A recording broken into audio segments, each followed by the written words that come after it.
Okay, so today we're going to dive into a pretty fascinating story about community, digital currency, and just the sheer power of belief.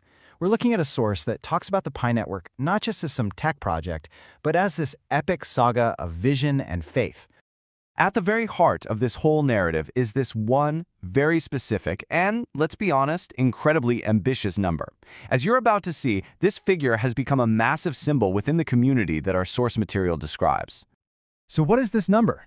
Well, according to the text, this is what they call the global consensus value for a single Pi coin. Now, here's the kicker. This isn't a market price that's, determined by trading. Nope. The source frames it as a goal born entirely from the community's belief. So you have to wonder, right? How did they get to this number, and what does it really represent? Let's unpack that.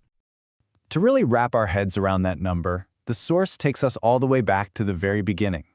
It insists that we see the Pi Network not as a piece of technology first and foremost, but as this huge idea, a dream of a currency built purely on trust between people.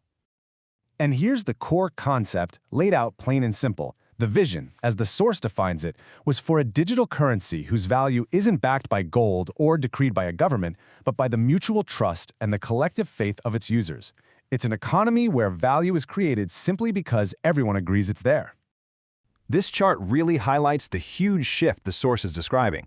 On one side, you've got traditional currency, where our trust is in big, centralized authorities like banks and governments. On the other side, you have the Pi Network's vision, where trust is decentralized, supposedly rooted in the community itself through this idea of a global consensus.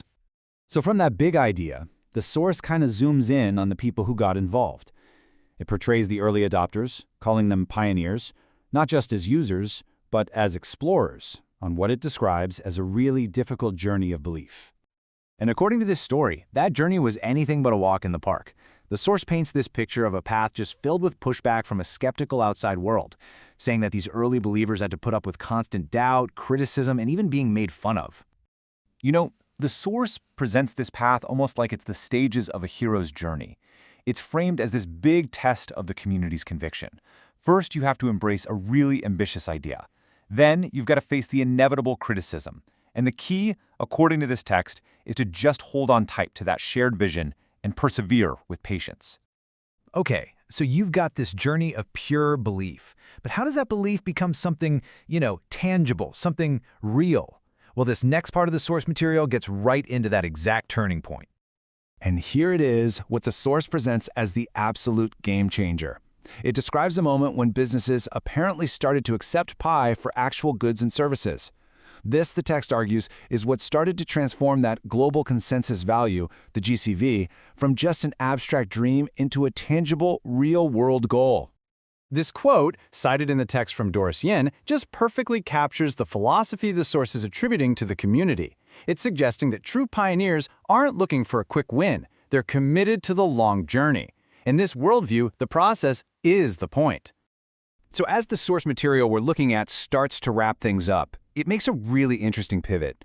It presents this whole journey not just as a financial story, but as this broader lesson in human strength and collective action. The text really boils the entire saga down to these 4 key lessons. The journey is meant to show that courage can overcome complacency, and discipline can triumph over greed.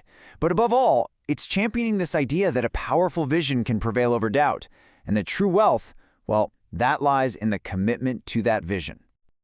At the end of the day, the source presents the Pi Network as a testament to what's possible when a group of people really unites around a single, shared idea.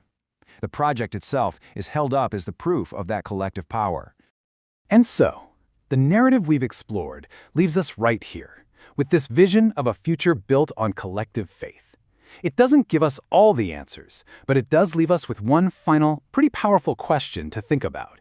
What really is the true power of a shared vision?